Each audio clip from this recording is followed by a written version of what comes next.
శ్రీకాకుళం జిల్లా కాశీబుగ్గ వెంకటేశ్వర స్వామి ఆలయంలో తొక్కిసలాట చోటు చేసుకుంది। ఈ తొక్కిసలాట ఘటనతో 7 మృతి చెందినట్లుగా తెలుస్తోంది। ఇప్పటికే సహాయక చర్యలు కొనసాగుతా ఉన్నాయి। మృతుల సంఖ్య పెరిగే అవకాశం కనిపిస్తా ఉంది। ఆసుపత్రికి తరలించి చికిత్స అందిస్తున్నట్లు తెలుస్తోంది। అప్డేట్స్ మా కరెస్పాండెంట్ నాయుడు నుండి తెలుసుకుందాం।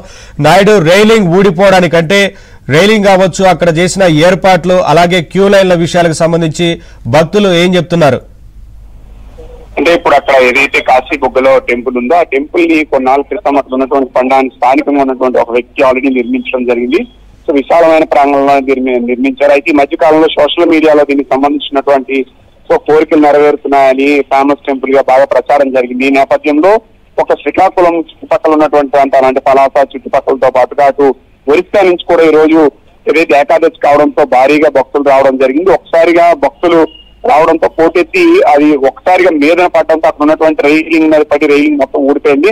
సో ఆ పడే క్రమంలో ఒకరి మీద ఒకరు పడిపోవడం, సో కేకలు పెట్టడంతో అందరూ కంగారు పడ్డారు। ఈ క్రమంలోనే టెంపుల్లో ఒకసారిగా తొక్కిసలాట జరిగింది। సో ప్రాథమికంగా అధికారికంగా అయితే 4 చనిపోయినట్టు మనకి తెలుస్తుంది। సో అనధికారికంగా 7 వరకు చనిపోయారనేది ఒక ప్రాథమిక సమాచారం। మృతుల సంఖ్య కూడా పెరగడానికి ఆస్కారం ఉంది। అంటే భారీ సంఖ్యలో, అంటే సాధారణంగా కూడా ఈ టెంపుల్ కి తరచూ ఈ మధ్య కాలంలో భక్తుల సంఖ్య క్రమంగా పెరుగుతూ వస్తుంది। అంటే ఇంకోటి ఏంటంటే ఇది ఓ ప్రైవేట్ వ్యక్తి ఆపరేట్ చేస్తున్నారు కాబట్టి ఈ టెంపుల్ కి సంబంధించిన దేవాదాయ శాఖ కానీ మిగతా వాళ్ళు కానీ సో ఎలాంటి మానిటరింగ్ కానీ ఇది కానీ లేదు। ఉదయాన్నే భక్తుల తాకిడి ఎక్కువ ఉందని అక్కడ పోలీసులు కూడా ఆ సమయంలో ఆల్రెడీ చేరుకోవడం జరిగింది। సో ఈ ఘటన జరిగిన వెంటనే అక్కడ ఉన్నటువంటి పోలీస్ సిబ్బంది కానీ స్థానికులు వాళ్ళందరినీ కూడా బయటకు తీసేటువంటి ప్రయత్నం అయితే చేసి కొంతమంది అపస్మార స్థితిలోకి వెళ్ళినటువంటి వాళ్ళందరినీ కూడా ఆసుపత్రికి తరలించినటువంటి పరిస్థితి ఉంది। ప్రస్తుతం మృతుల సంఖ్య ఇంకా పెరగడానికి ఆస్కారం ఉందని చెప్పి అంచనా వేసినటువంటి పరిస్థితి। దీనిపైన వెంటనే అప్రమత్తమైనటువంటి ఎస్పీ గానీ అక్కడ ఉన్నటువంటి స్థానిక ఎమ్మెల్యే వీళ్ళంతా కూడా ఘటనా స్థలానికి ఆల్రెడీ వెళ్తున్నటువంటి పరిస్థితి। రష్ అయ్యి ఇప్పటికే ఆల్రెడీ అక్కడ పూర్తి ఘటన జరిగిన స్థలాన్ని సందర్శించడంతో పాటుగా ఆ ఘటన జరిగిన ప్రాంతాన్ని అందరినీ కూడా భక్తులు మిగతా వాళ్ళందరూ బయటికి పంపించి వాళ్ళందరినీ చనిపోయిన వాళ్ళు 4 అయితే అధికారికంగా చనిపోయినట్టు తెలుస్తుంది। వాళ్ళ మృతదేహాలను కూడా బయటకి ఇచ్చినటువంటి పరిస్థితి। సో మరి కొంతమందిని ఆసుపత్రికి తరలించారు। మృతుల సంఖ్య అనేది పెరగడానికి అయితే ఆస్కారం ఉంది। సో ఈ ఘటన ఎలా జరిగింది అంటే ఒకసారిగా భక్తులు ఫ్లోటింగ్ రావడంతో పాటు క్యూ లైన్ లో ఉన్నప్పుడు ఒకసారిగా తొక్కిసలాట జరిగింది। ఆ తొక్కిసలాట క్రమంగా అరుపులు వేయడంతో ఒకరొకరు బయటకు వచ్చే ప్రయత్నంలో ఒకరి మీద ఒకరు పడిపోవడంతో సైడ్ ఉన్నటువంటి రైలింగ్ మీద కొంతమంది పడిపోవడం జరిగింది। మనకి విజువల్స్ లో కూడా కనిపిస్తుంది। వాళ్ళని బయటికి లాగే క్రమంలో రైలింగ్ ఊడిపోయింది, కొంతమంది లోపల లాగారు। ఈ తొక్కిసలాట క్రమంలోనే ఒకచోట కేవలం ఒక 20 అడుగుల స్థలంలోనే ఒకసారి తొక్కిసలాట జరగడం, ఆ తొక్కిసలాటలో ఒకరి మీద ఒకరు పడిపోవడంతో చనిపోయినటువంటి పరిస్థితి। చనిపోయిన వాళ్ళు మెజార్టీ వాళ్ళందరూ కూడా మహిళలే ఉన్నటువంటి పరిస్థితి అయితే మనకు ఉంది।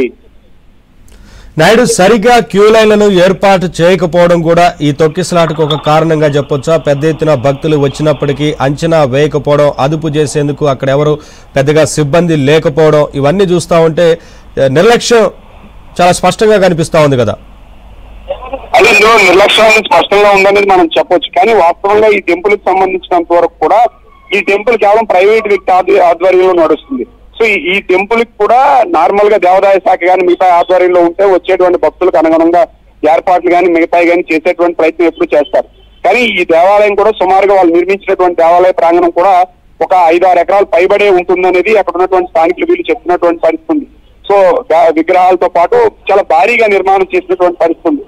సో ఈ దేవాలయంలోకి ఎంట్రీ మార్గాలు కానీ ఇది కానీ చుట్టూ కూడా విగ్రహాలు, విగ్రహమూర్తులు సో అన్ని ఏర్పాటు చేసి క్యూ లైన్లు అంటే వీళ్ళు వచ్చినటువంటి రష్ ని దీన్ని ఎస్టిమేట్ చేయడంలో విఫలం అయ్యారనేది మనం స్పష్టంగా చెప్పొచ్చు। అంటే సాధారణంగా రోజు భక్తులు వస్తున్నారు వెళ్తున్నారు, బట్ ఇంత భారీ స్థాయిలో వస్తారని అక్కడ ఉన్నటువంటి యాజమాన్యం ఎవరైతే ఉన్నారో ఆలయ నిర్మాణం చేసిన వాళ్ళు అంచనా వేయకపోవడం। రెండోది ఏంటంటే ఇక్కడికి వస్తున్నటువంటి భక్తుల పైన ఇది దేవాదాయ శాఖ కానీ ప్రభుత్వ అధికారులు కానీ భక్తుల సంఖ్య క్రమంగా పెరుగుతుంది, దీనికి తగ్గట్టు ఏర్పాట్లు చేయాలని ఎవరు సలహా సూచనలు కూడా ఇవ్వకపోవడం కూడా ఒక కారణం। ఎందుకంటే ప్రైవేట్ వ్యక్తుల ఆధ్వర్యంలో నడుస్తున్నటువంటి దీని ఒక ట్రస్ట్, సో రెగ్యులర్ గా భక్తులు వస్తున్నారు వెళ్తున్నారు, ఆలయ ప్రాంగణం కూడా చాలా పెద్దది ఉంటుంది। సో కాబట్టి ఈ ఘటన అనుకోకుండా జరిగింది తప్పితే కావాలని కాదు। రెండోది ఏంటి, భక్తులు ఈ స్థాయిలో వస్తారని ఒక అంచనా వేయకపోవడమే ప్రధానంగా ప్రమాద ఘటన కానీ దీనికి కానీ కారణంగా అక్కడ ఉన్నటువంటి వాళ్ళు భావిస్తున్నటువంటి పరిస్థితి అయితే మనకి కనిపిస్తుంది।